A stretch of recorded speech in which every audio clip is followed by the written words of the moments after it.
Hello student, welcome to Vijayshree physics. Student, पिछले class में हम लोगों ने इंटरफेरेंस ऑफ लाइट के बारे में पढ़ा था। आज हम लोग इंटरफेरेंस पैटर्न प्राप्त करने के लिए एक मेथड जो कि यंग डबल स्लिट एक्सपेरिमेंट है और इसी मेथड के द्वारा हम लोग कोहेरेंट सोर्स भी प्राप्त करते हैं। हमने पढ़ा था कि कोहेरेंट सोर्स प्राप्त करने के दो मेथड होते हैं, एक डिवीजन ऑफ वेव फ्रंट और दूसरा डिवीजन ऑफ एम्पलीट्यूड। तो यंग डबल स्लिट एक्सपेरिमेंट के सहायता से हम लोग डिवीजन ऑफ वेव फ्रंट करते हैं और तब जाकर हम लोग कोहेरेंट सोर्स प्राप्त करते हैं। तो आज हम लोग यंग डबल स्लिट एक्सपेरिमेंट को देखेंगे।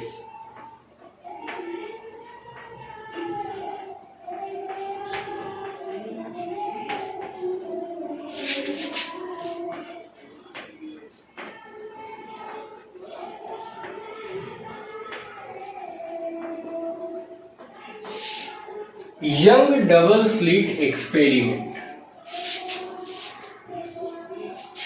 देखिए, यंग डबल स्लिट एक्सपेरिमेंट में हम लोग सबसे पहले एक सोर्स लेते हैं, ठीक है। इस सोर्स से ये सोर्स जो है वो मोनोक्रोमेटिक लाइट जो है वो इमिट करता है। फिर इसको हम लोग दो पतले स्लिट से होकर गुजारते हैं, जहां पर ये वेव फ्रंट जो है दो भागों में बंटता है। तो दो भागों में बटेगा, एक स्लिट से एक coherent source.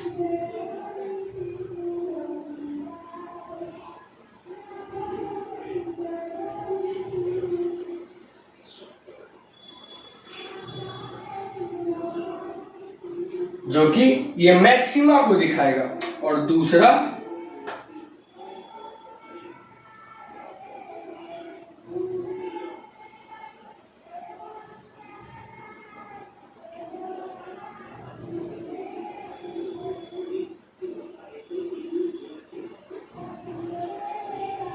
Red colour maxima और वॉयलेट कलर मिनिमा। उसी तरह सेकेंड स्लिट से भी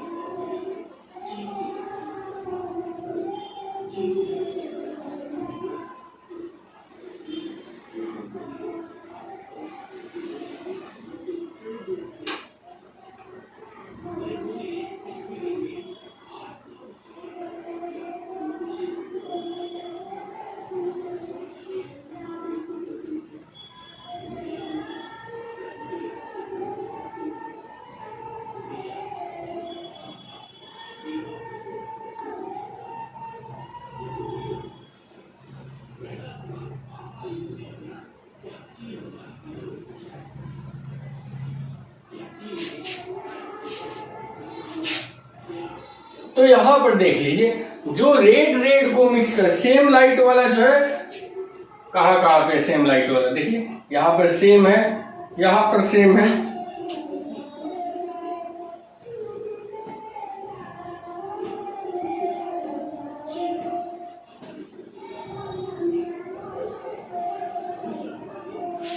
फिर देखिए यहां पर सेम है, फिर यहां पर देखिए सेम है, फिर ये तो है ही। अब जो डिफरेंट है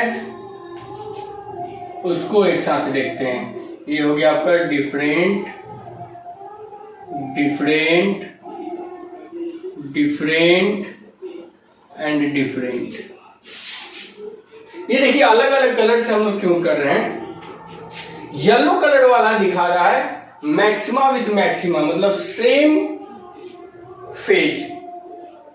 तो सेम फेज में हमको जो फेज डिफरेंस है वो इवन मल्टीपल ऑफ पाई मिलता है और उस समय इंटेंसिटी जो है वो हमें मैक्सिमम मिलती है। इंटेंसिटी हमें मैक्सिमम मिलती है, मतलब वो मैक्सिमा का केस हो जाएगा। और जब अपोजिट फेज में मिलते हैं, मतलब odd multiple of pi, then वो आपका हो जाता है मिनिमा का केस। मतलब वहां पर हम लोगों को इंटेंसिटी मिनिमम मिलती है, मतलब डार्क फ्रिंज मिलते हैं।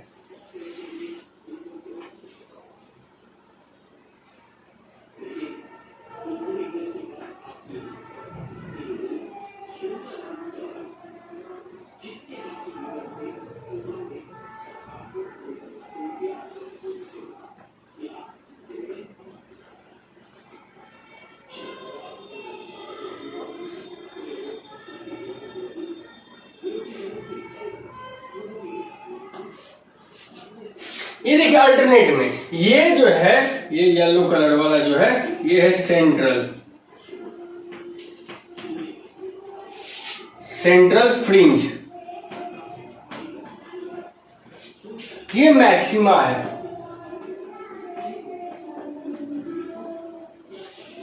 क्योंकि यहां पे इंटेंसिटी मैक्सिमम मिलती है और यहां पर आपका path difference and phase difference दोनों जीरो होता है, इसलिए यहां पर हमको मैक्सिमम मिलता है। ये जो है व्हाइट वाले, ये मिनिमा है, फर्स्ट मिनिमा,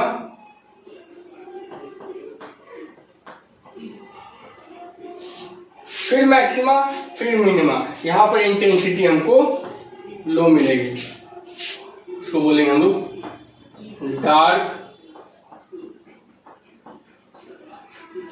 डार्क फ्रिंज, है ना। यंग डबल, ये देखिए ये हो गया S1 और ये S2। तो एक सोर्स को हम लोग डबल स्लिट, ये स्लिट क्या हुआ, छिद्र, ठीक है, तो स्लिट से गुजारते हैं। अच्छा, यहां पर हम लोग चाहें तो पॉइंट सोर्स भी कर सकते हैं, 2 पॉइंट सोर्स से हम लोग निकाल सकते हैं, लेकिन पॉइंट सोर्स निकालने के केस में हम लोग देखेंगे तो इंटेंसिटी जो है वो ये इसकी जो मिनिमा है इसकी, वो कंप्लीटली डार्क नहीं हो पाता है ना।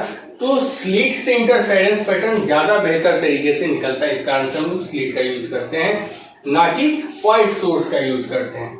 ओके, ये जो स्लिट है ये पतला होना चाहिए, बहुत ही पतला होना चाहिए। जितना पतला रहेगा उतना अच्छा से फ्रिंज पैटर्न हम लोगों को प्राप्त होगा। सेंट्रल फ्रिंज हमेशा हम लोगों को ब्राइट मिलेगा इस केस में, है ना। इस केस में सेंट्रल फ्रिंज हमको ब्राइट मिलेगा। ओके, उसके बाद ये जो स्लिट है, इनसे जो लाइट आएगी वो मोनोक्रोमेटिक होना चाहिए। वो क्या होना चाहिए, मोनोक्रोमेटिक, एक ही कलर का। अगर यहाँ पे व्हाइट कलर को हम लोग या कंपोजिट लाइट को फ्लो कराते हैं, यहां से पास कराते हैं, तो ये जो इंटरफेरेंस पैटर्न है ये हम प्राप्त नहीं कर पाएंगे। ये इंटरफेरेंस पैटर्न हम नहीं प्राप्त कर पाएंगे। हम लोग को कलर्ड और ब्लड जो है एक पैटर्न मिलेगा, जिससे हम उसका जो इल्यूमिनेंस है ना, प्रज्वलिता जो है उसकी, है ना, प्रकाशमान जो है वो एक समान प्रकाशित रहेगा। तो वहां पे हम डार्क फ्रिंज और ब्राइट फ्रिंज में अंतर स्पष्ट नहीं कर पाएंगे। देखिए स्टूडेंट, अगर यहाँ पर मान लेते हैं सोर्स 1 पे हम ब्लू लाइट डाल देते हैं और सोर्स 2 पे डाल देते हैं yellow light, okay,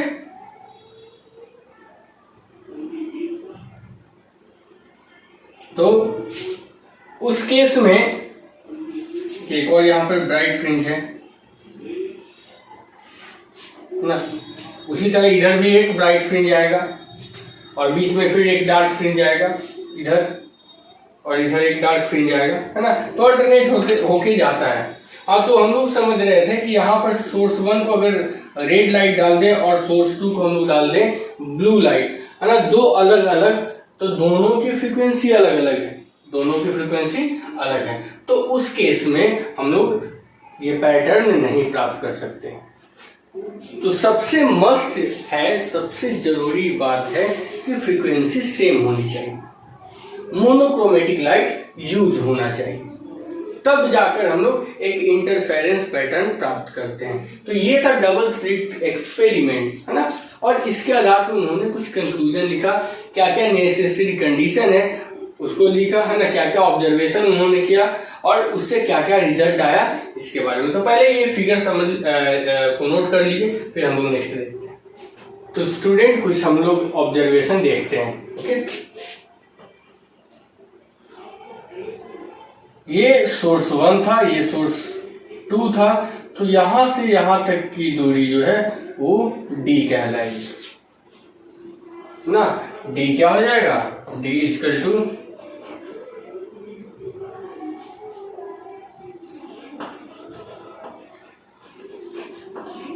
separation between slits. Okay, ये हमारा स्क्रीन है, ये क्या है, स्क्रीन। ठीक है, तो सामने वाला जो है ये ब्राइट होता है। ठीक है, और ब्रैकेट में जो अल्टरनेट करके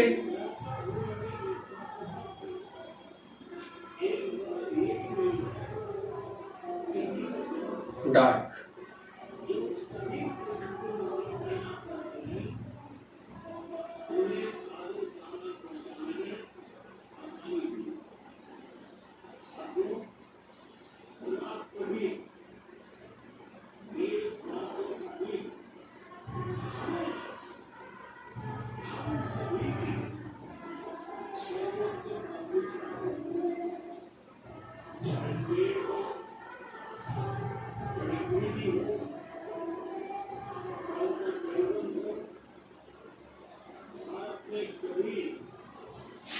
या अल्टरनेट ब्राइट एंड डार्क, तो सेंट्रल जो है ये क्या हो जाता है,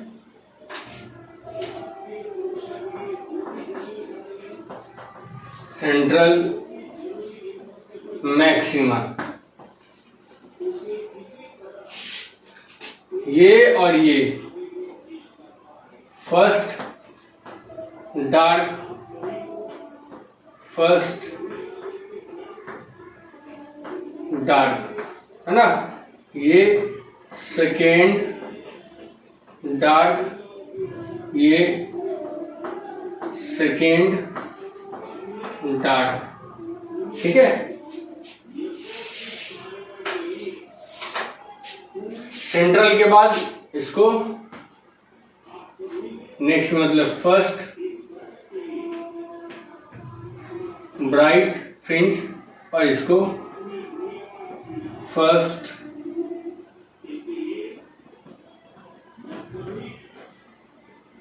ये सेकेंड,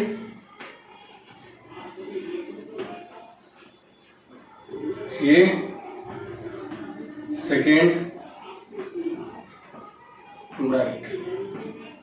ओके, तो अल्टरनेट है bright dark bright dark bright, ऐसे करके हम लोगों को पैटर्न मिलता है। तो स्क्रीन और स्लीट के बीच का जो डिस्टेंस है इसको कैपिटल डी से हम लोग करते हैं, ये हो जाएगा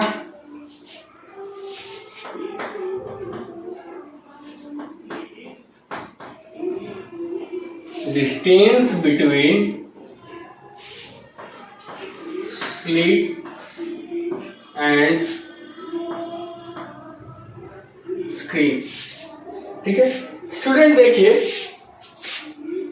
ये जो है या तो इसके बीच से इसके बीच का ले लें या फिर पूरे का पूरा इसको ले लें, तो एक बैंड की जो मोटाई है वो हो जाएगा बैंड विड्थ। इसको बीटा से करते हैं, बीटा इक्वल टू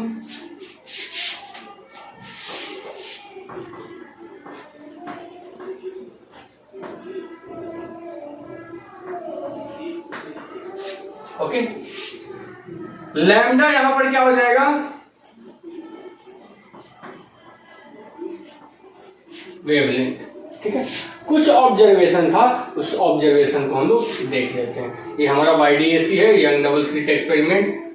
ठीक है, और उससे हम लोगों को वो पैटर्न मिला है, इंटरफेरेंस पैटर्न। इस पूरे पैटर्न को हम लोग क्या बोलेंगे,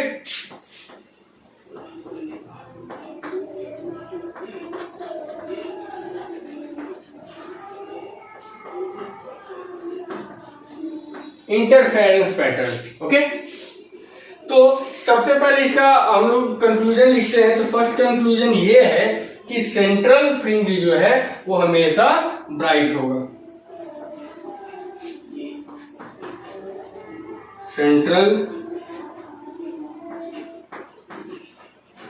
अगर इस तरह का सोर्स रहे तो ठीक है, fringes, central fringe is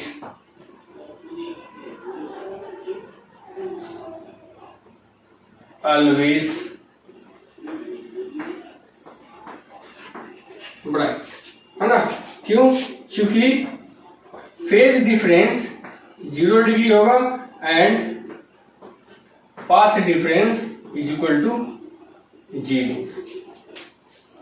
okay, देखिए ये हम लोग जो इंटरफेरेंस पैटर्न प्राप्त कर रहे हैं वो अगर हम स्लिट से प्राप्त करते हैं तो वो किसी पॉइंट होल से या फिर किसी पॉइंट सोर्स जो है वो पॉइंट सोर्स से अगर हम लोग प्राप्त करते हैं तो दोनों की तुलना में स्लिट वाला ज्यादा चमकदार होगा, ज्यादा ब्राइट होगा।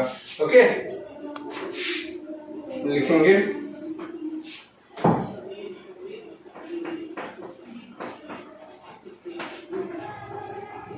Interference pattern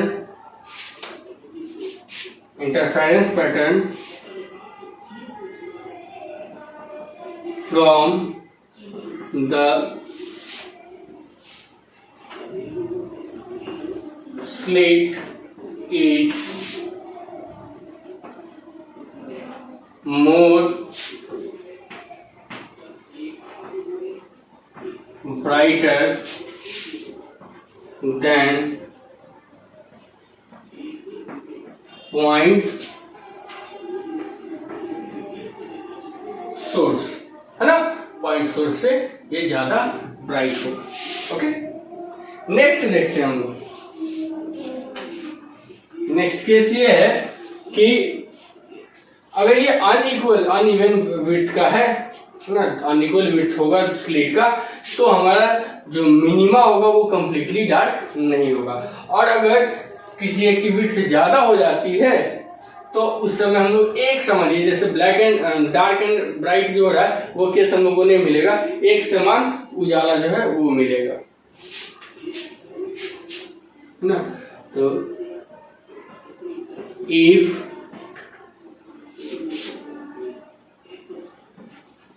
slits have unequal width, then if slits have unequal width, then the minima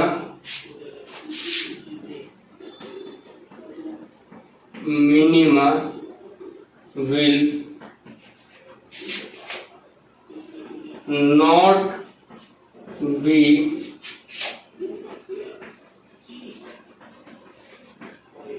completely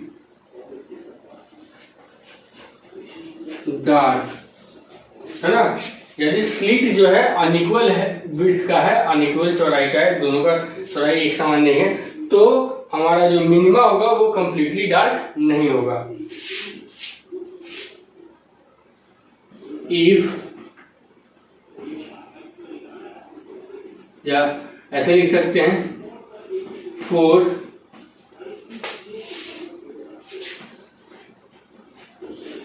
greater width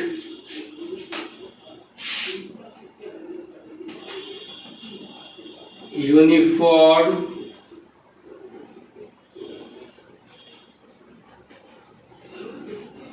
luminance is occurred, है ना। अगर जो है स्लिट की चौड़ाई जो है बढ़ा दी जाती है तो एक समान प्रकाशमान हम लोग डार्क और ब्राइट फ्रिंज नहीं प्राप्त कर सकते हैं। अब देखिए यहाँ पर स्लिट जो है वेव फ्रंट मेथड से हम लोग यूज कर रहे हैं। अगर हम लोग लॉर्ड मिरर की तरह यूज करें, जैसे कि यहाँ पर ये एक मिरर है, ये पॉइंट सोर्स है, तो इससे ये स्क्रीन पे इससे एक जो ऑब्जेक्ट से लाइट गया और दूसरा इसका रिफ्लेक्टेड लाइट गया, इसका रिफ्लेक्टेड लाइट एरिया। तो जो इंटरफेरेंस पैटर्न प्राप्त होगा, है ना, उसमें हमारा सेंट्रल मैक्सिमा नहीं होके सेंट्रल मिनिमा प्राप्त होगा। मतलब उस केस में जो हम लोग प्राप्त करेंगे इंटरफेरेंस पैटर्न, वो सेंटर में डार्क फ्रिंज प्राप्त होगा। ठीक है, तो इसको लिख लेते हैं।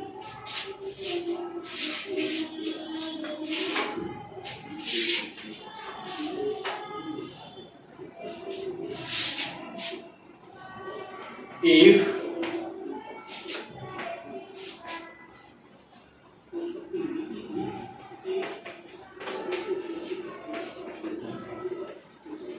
interference pattern is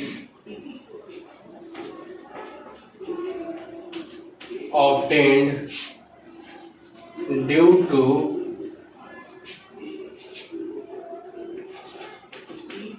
light coming from its objects and light coming from its objects and its reflected rays, then the central fringe is dark, है ना। तो सेंट्रल फ्रिंज ऑलवेज ब्राइट, जो केंद्रीय फ्रिंज होगा वो हमेशा चमकीला होगा। Interference pattern from the slit is more brighter then that of point source. किसी बिंदु स्रोत से ज्यादा चमकीला होता है स्लिट से निकला हुआ प्रकाश स्रोत के द्वारा प्राप्त किया गया इंटरफेरेंस पैटर्न, है ना। यदि स्लिट जो है अनइक्वल चौड़ाई का है, माने असमान चौड़ाई का है, तो जो मिनिमा होगा वो कंप्लीटली डार्क नहीं होगा, है ना। अच्छा, अगर चौड़ाई बढ़ा देते हैं, बहुत ज्यादा बढ़ा देते हैं, किसी जैसे ये है S1 इतना है और इसको बढ़ा देते हैं हम और ज्यादा, तो उस केस में क्या होता है कि ये इंटरफेरेंस पैटर्न जो है हम लोगों को ब्राइट एंड डार्क का नहीं मिल पाता, ये एक समान जो है चमकीला हम लोग को प्राप्त होता है पैटर्न, है ना। यदि इंटरफेरेंस पैटर्न जो है हम लोग किसी लाइट सोर्स से प्राप्त कर रहे हैं, जिसमें किसी ऑब्जेक्ट से निकला हुआ लाइट और उसी ऑब्जेक्ट का रिफ्लेक्टेड लाइट जब दोनों एक दूसरे से सुपरिम्पोज हो रहा है और तब हम इंटरफेरेंस पैटर्न प्राप्त कर रहे हैं, तो उस केस में जो सेंट्रल मैक्सिमा होगा, है ना, वो वहां पे क्या हो जाएगा, सेंट्रल मिनिमा हो जाएगा और वहां पे हमको डार्क फ्रिंज प्राप्त होगा। ओके, तो इसको नोट कर लीजिए, फिर हम लोग देखते हैं कुछ result. Student, young double slit experiment में जो सबसे अधिक यूजफुल रिजल्ट है वो है आपका पाथ डिफरेंस।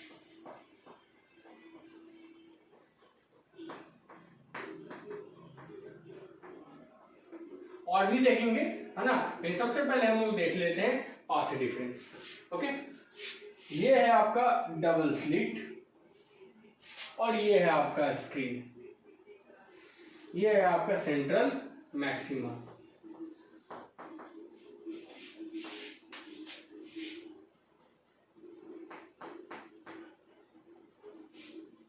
ठीक है, S1 और S2, यहां से यहां तक की डिस्टेंस है D। ओके, मान लेते हैं सेंटर से कितने दूरी पर, x दूरी पर एक पॉइंट P है जहां पर हम लोग इंटरफेरेंस पैटर्न प्राप्त कर रहे हैं। वो nth मैक्सिमा हो सकता है, nth मिनिमा हो सकता है ना, वो बाद में डिस्कस होगा। तो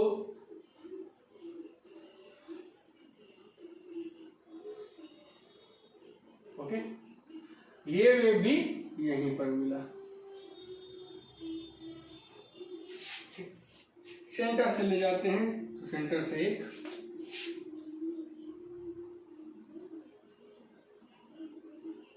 मान मान लेते हैं सेंटर से ये एंगल बनाया थीटा, ठीक है, सेंटर से कितना बनाया, थीटा एंगल बनाया। ये जो बचा यही जो है पाथ डिफरेंस है इसके और इसके वेव का, इसका वेव और इसका वेव,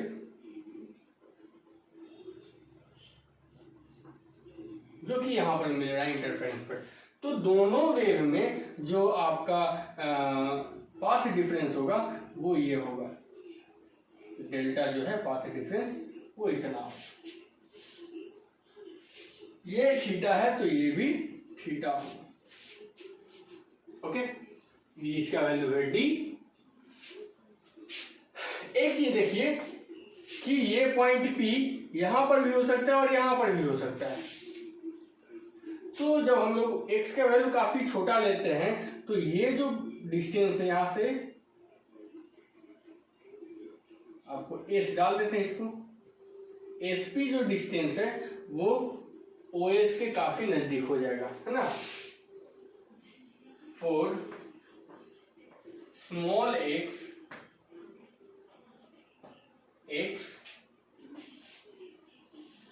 SP इक्वल टू किसके हो जाएगा, OS के, है ना। तो उस केस में जो ये देखिए आपके पास एक ट्रायंगल दिखाई दे रहा है SPO, है ना, यहाँ पे ये 90 डिग्री है। तो थीटा के लिए ये जो थीटा है, थीटा के लिए जो आपका H है, H कितना है, 4 थीटा, H इक्वल टू कितना हो जाएगा, SP बराबर OS बराबर कितना D, स्लिट और स्क्रीन के बीच का डिस्टेंस है D, ये कितना हो जाएगा, D हो जाएगा, ठीक है। अब यहां पर देख लीजिए किस ट्रायंगल में ये इन ट्रायंगल SP, ठीक है। अब देख लीजिए यहाँ पे SOP डालिए, ओके।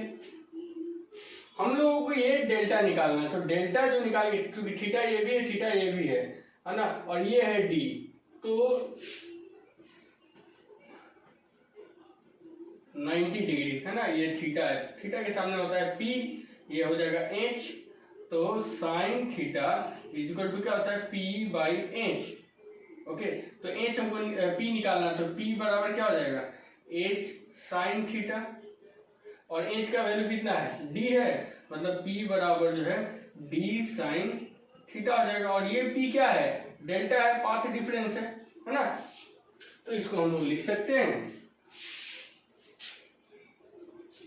अब एक चीज देखिए कि दो वेव के बीच में यदि हम पाथ डिफरेंस निकालते हैं किसी इंटरफेरेंस पैटर्न के लिए, तो उसका जो इनिशियल पाथ डिफरेंस और फाइनल पाथ डिफरेंस दोनों को जोड़ देते हैं। इनिशियल पाथ डिफरेंस क्या है, इनिशियल पाथ डिफरेंस है जब ये सोर्स से निकलता है, जब ये सोर्स से निकलता है तो कितना पाथ डिफरेंस है, मतलब कि स्लिट के पहले का, और स्लिट के बाद का पाथ डिफरेंस वो हो जाएगा final.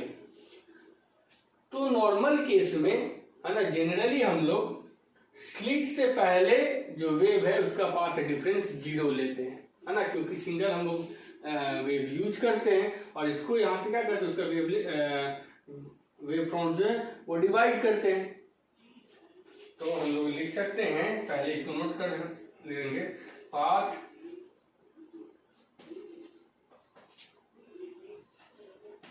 Difference, path difference for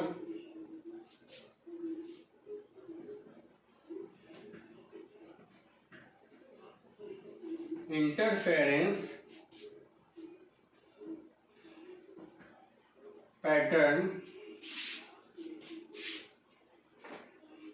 is delta equal to delta I plus delta F. Delta I क्या है, हियर डेल्टा आई जो है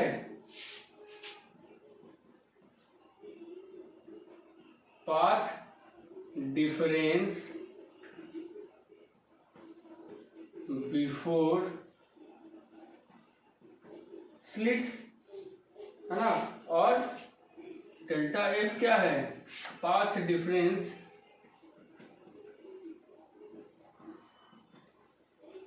दोनों वेव के बीच का। तो इन जनरल जो है हम लोग इनिशियल पाथ डिफरेंस 0 लेते हैं। इन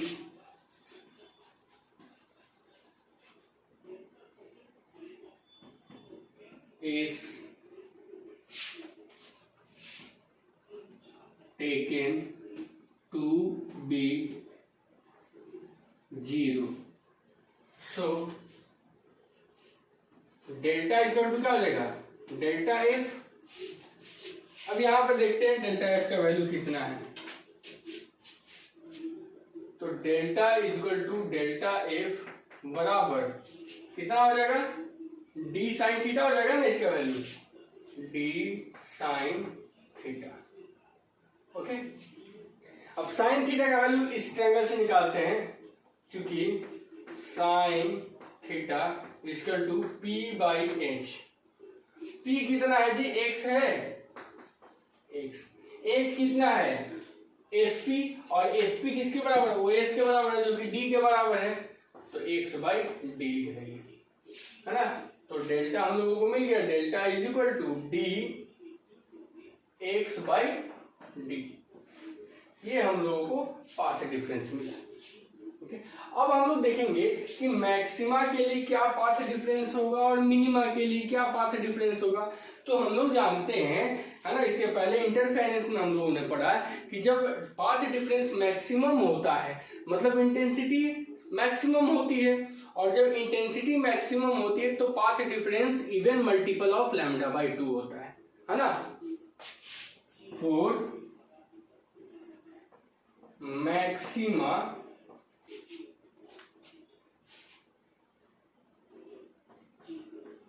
path difference is even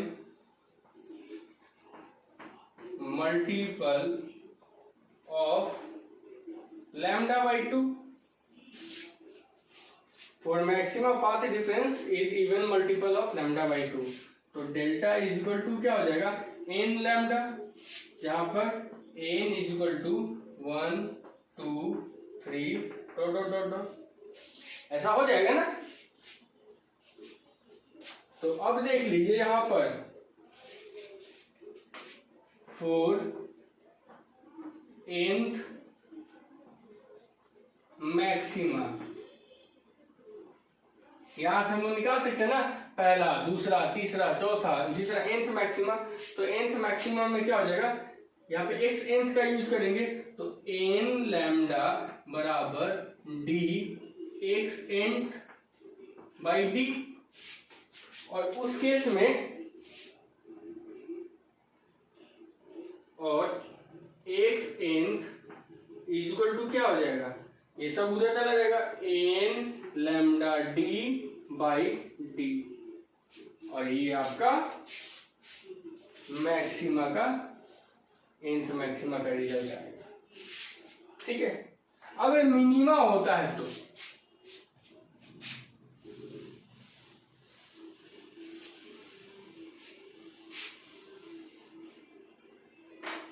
minima के लिए क्या हो जाएगा, है ना, for minima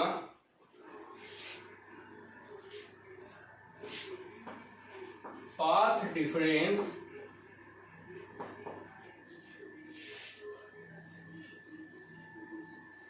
is odd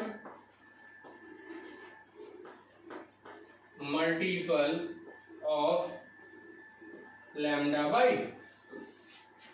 or multiple of lambda by 2, that is delta is equal to 2n minus 1 into lambda by 2। कब, जब n is equal to 1 2 3 dot dot dot, and delta is equal to 2n plus 1 lambda by 2। जब n is equal to क्या हो जाएगा, 0 से count होगा 1 2 3 total. तो इस केस में nth मिनिमा मान लेते हैं, दूसरा मिनिमा, तीसरा मिनिमा, चौथा मिनिमा का पोजीशन कितनी दूर पे होगा सेंट्रल से। तो उसके लिए फॉर nth मिनिमा, और nth मिनिमा जो है हमारा कितना हो जाएगा, पाथ डिफरेंस डेल्टा बराबर D x nth by D, और बराबर ये वाला यूज कर लेते हैं, दोनों में से कोई भी एक यूज कर सकते हैं आप, 2n माइनस 1 लैम्डा बाई 2। तो एक्स nth के लिए क्या करेंगे, एक्स nth ये मिनिमा का है, तो 2n minus 1 lambda D by 2d। या तो ये हो जाएगा, या फिर ये कब होगा, जब n हम 1 से काउंट करें। जब n 0 से काउंट करेंगे तो x n is equal to हो जाएगा 2n plus 1 lambda D by 2। ये हो जाएगा हमारा पाथ डिफरेंस। ठीक है, अब यहां से हम लोग फ्रिंज का विड्थ भी निकाल सकते हैं कि फ्रिंज कितना मोटा होगा, है ना। तो पहले हम लोग इसको नोट कर लेते हैं, फिर देखते हैं फ्रिंज विड्थ। ओके स्टूडेंट, अब हम लोग फ्रिंज विड्थ देखेंगे। ओके,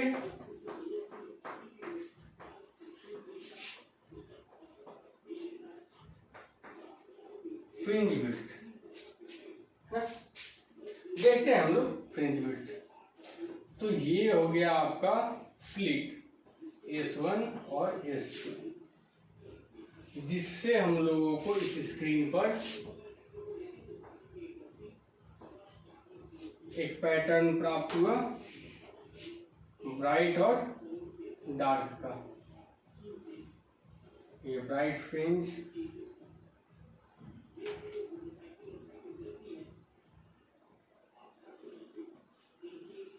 ये डार्क फ्रिंज,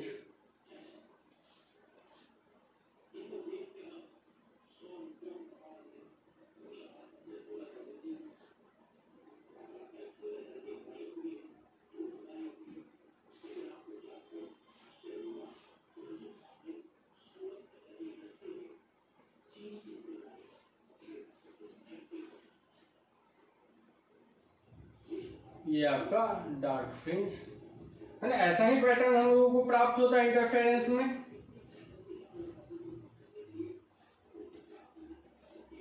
ओके,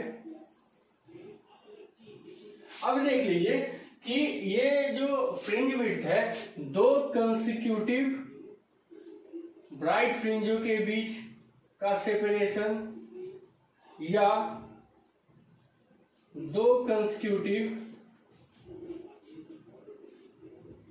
डार्क फ्रिंजों के बीच का जो सेपरेशन है, उसी को हम लोग बोलते हैं फ्रिंज विड्थ, है ना। उसी को हम लोग क्या बोलते हैं, फ्रिंज विड्थ। और एंगुलर विड्थ भी होता है, उसको भी हम लोग देखेंगे। तो सबसे पहले फ्रिंज विड्थ से देखते हैं। फ्रिंज विड्थ क्या हो जाएगा, separation between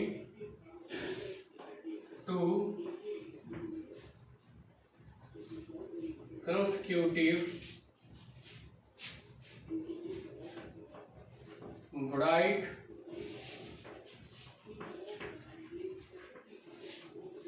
fringes or two dark fringes are called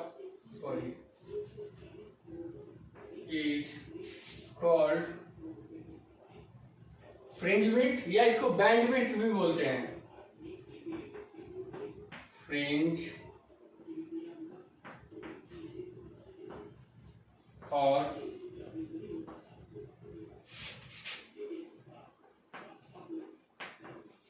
bandwidth. इसको किससे डिनोट करते हैं? It is denoted by beta, है ना। ये मानी तो पाथ डिफरेंस है दोनों के बीच में, तो बीटा इज इक्वल टू हो जाता है lambda D by D, lambda D by D हो जाता है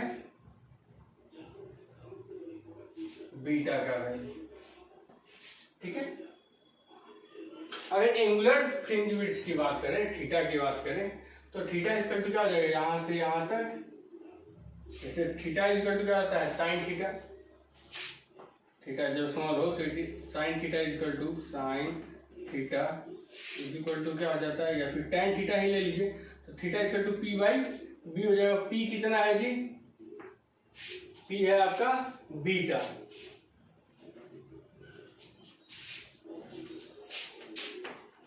angular band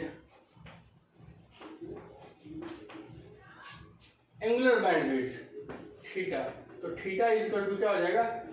P beta by distance यहां से यहां तक कितना है? स्लिट से स्क्रीन के बीच का डिस्टेंस है डी, कैपिटल डी, तो बीटा बटा डी हो जाएगा, है ना।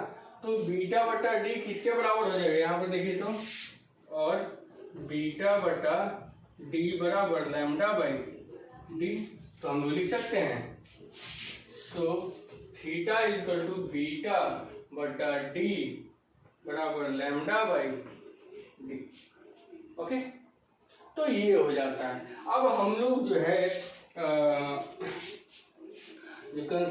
डार्क फ्रिंज के लिए हम लोग ने फॉर्मूला निकाला था, है ना, या फिर ब्राइट फ्रिंज के लिए फॉर्मूला निकाला था, तो वहां पर लैम्डा डी बाई डी के जगह पर हम लोग बीटा सब्स्टिट्यूट कर सकते हैं, और बीटा सब्स्टिट्यूट करके हम लोग एक्स एंथ जो है डार्क और एक्स एंथ ब्राइट दोनों का फॉर्मूला बीटा के टर्म में हम लोग ज्ञात कर सकते हैं।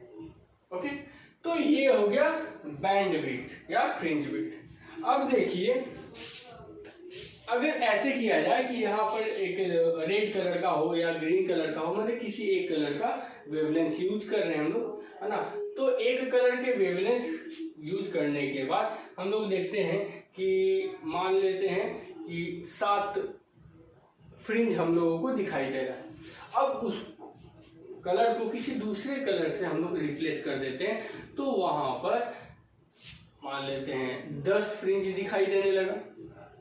तो इस चीज को हम ऐसे लिख सकते हैं कि ये जो n1 और लैम्डा, मतलब नंबर और लैम्डा का जो कंपैरिजन है ना, दोनों का जो मल्टीप्लिकेशन है, वो सारे के सारे वेवलेंथ के लिए सेम हो जाता है। विजिबल नंबर ऑफ फ्रिंज और ये वेवलेंथ ऑफ जो कि हम यूज किए हुए हैं, है ना, तो उसके लिए सबका सेम हो जाता है, वो कांस्टेंट वैल्यू हो जाता है ना। तो इस चीज को हम लोग नोट कर सकते हैं कि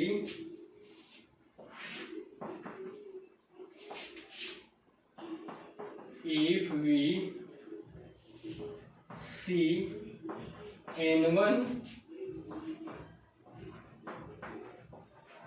fringes when we use the light of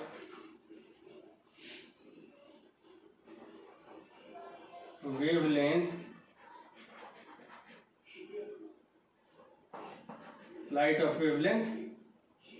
lambda 1 and n2 fringe for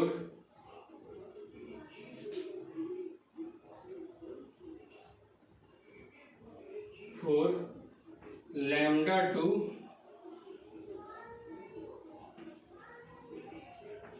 wavelength of light, then ये दोनों केस में हम लोग फील्ड ऑफ व्यू सेम रखे हैं। किसी पर्टिकुलर फील्ड ऑफ व्यू में जो है हम लोग एन लैम्डा 1 वाला वेवलेंथ यूज करते हैं, तो हम लोग देखते हैं कि N1 फ्रिंज हम लोगों को प्राप्त होता है। मान लेते हैं 4 डार्क और 4 ब्राइट जो है वो प्राप्त होता है। फिर वही फील्ड ऑफ विजन में हम लोग देखते हैं कि अगर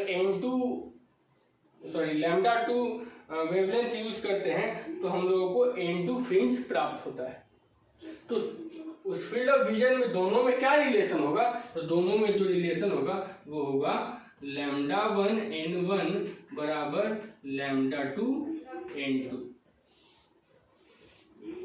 ओके, अब देखिए हम लोगों को, देखिए ये सेंट्रल ब्राइट फ्रिंज मिल गया है ना, dark bright dark bright dark bright dark bright. अगर पूछा जाए कि तीसरे डार्क और दूसरे ब्राइट के बीच स्पेस कितना है, एक्स का वैल्यू कितना है ना, तो उस केस में हम लोग कैसे निकालते हैं डिस्टेंस बिटवीन या separation between nth maxima and nth minima, है ना, या फिर दो कंसेक्यूटिव मैक्सिमा, या फिर मान लेते हैं बोला जाए कि तीसरे मैक्सिमा और पहले मैक्सिमा के बीच कितना सेपरेशन है, पांचवें मैक्सिमा और दूसरे मिनिमा के बीच कितना सेपरेशन है। तो उसके लिए हम लोग कुछ फॉर्मूला का यूज करते हैं, पहले इसको नोट कर लीजिए स्टूडेंट। अब जो है हम लोग देखेंगे दो मैक्सिमा के बीच में कितना सेपरेशन है, या मैक्सिमा मिनिमा के बीच या दो मिनिमा के बीच इस तरह का जो है कितना सेपरेशन है ना।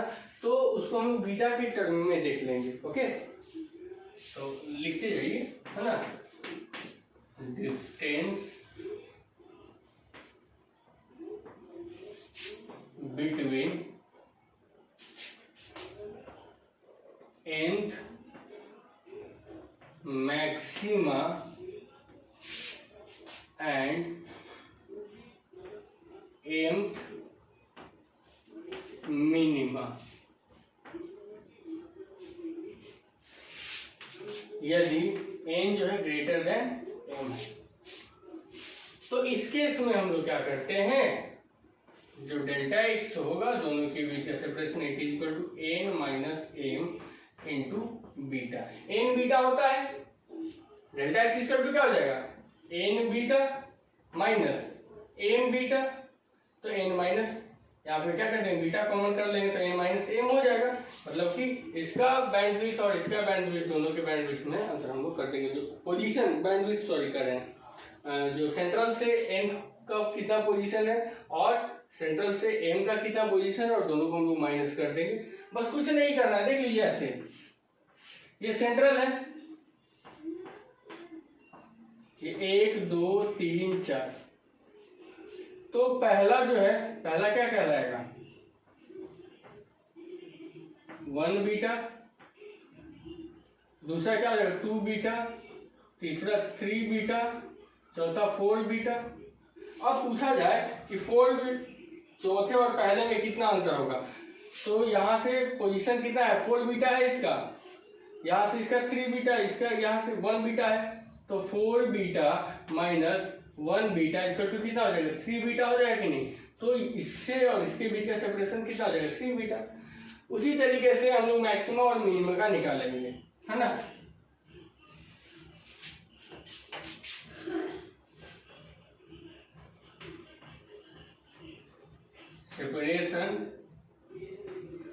Separation between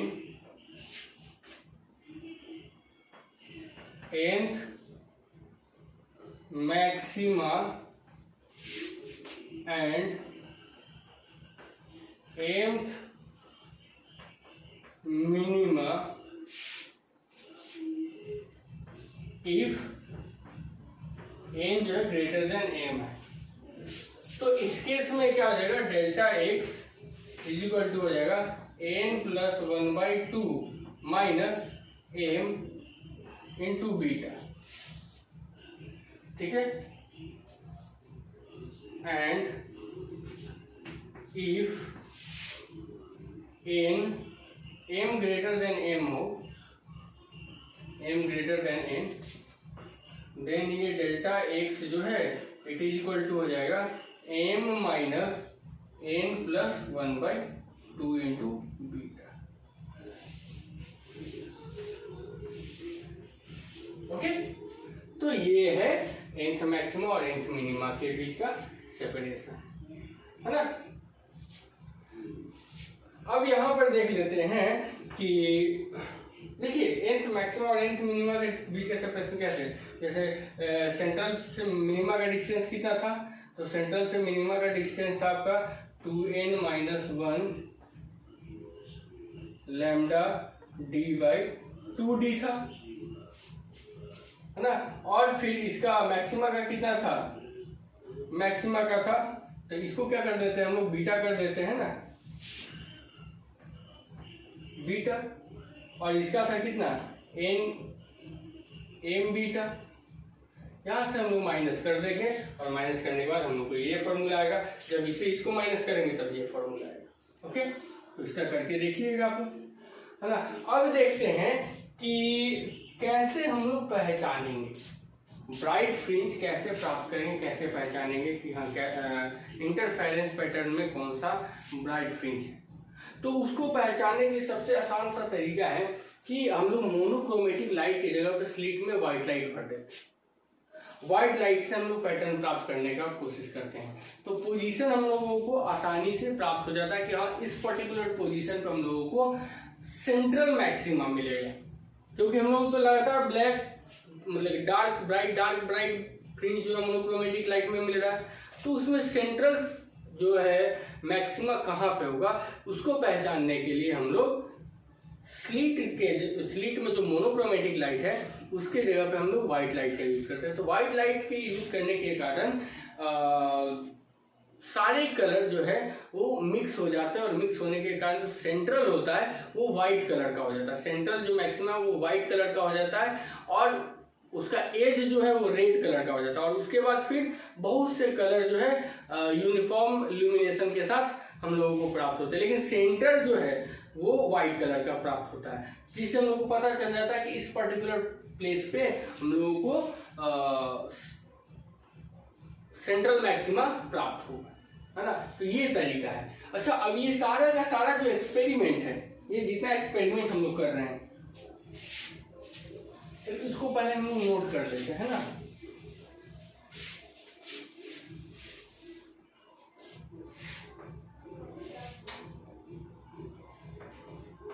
To identify the central maxima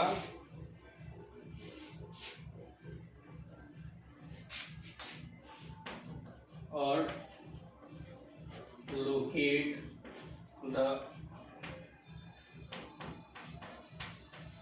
position को लोकेट करने के लिए हम लोग आइडेंटिफाई कर रहे हैं सेंट्रल मैक्सिमा को, है ना।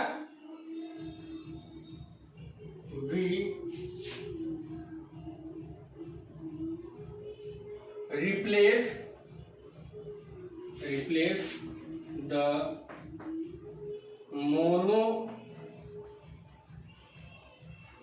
Monochromatic light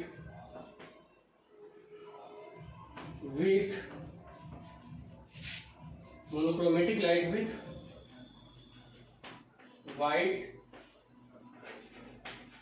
light, so we got the central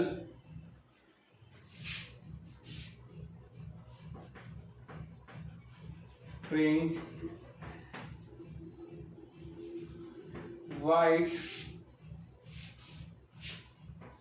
with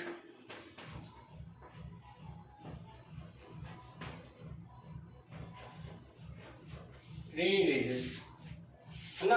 लाल किनारे के साथ व्हाइट फ्रिंज जो है हम लोगों को सेंटर में प्राप्त होता है। And some other color with uniform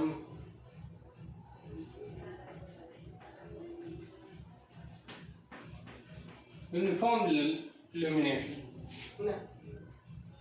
तो सेंट्रल मैक्सिमा को हम लोग लोकेट करने के लिए मोनोक्रोमेटिक एक वर्णीय प्रकाश की जगह पे व्हाइट प्रकाश जो है वो डाल देते हैं, जिससे हम लोगों को सेंटर फ्रिंज जो है वो व्हाइट कलर का प्राप्त होता है, जिसका किनारा लाल होता है, और फिर अलग अलग कलर जो है एक समान रूप से प्रकाशमान रहते हैं लाल के किनारे के बाद। अब ये सारा का सारा एक्सपेरिमेंट यदि हम पानी में करते हैं या किसी दूसरे मीडियम में करते हैं, तो मीडियम जैसे ही चेंज होगा वेवलेंथ चेंज हो जाएगा, और वेवलेंथ चेंज होने के कारण जो हमारा बैंडविड्थ है वो चेंज हो जाएगा। तो वो किस प्रकार से चेंज होगा, तो क्योंकि लैम्डा जो है, lambda in water equal to क्या हो जाएगा, लैम्डा जो एयर में है बटा म्यू ऑफ वाटर। तो लैम्डा पे बीटा डिपेंड करता है, इसलिए बीटा जो है वाटर का हो जाएगा, एयर में जो बीटा है बटा म्यू वाटर।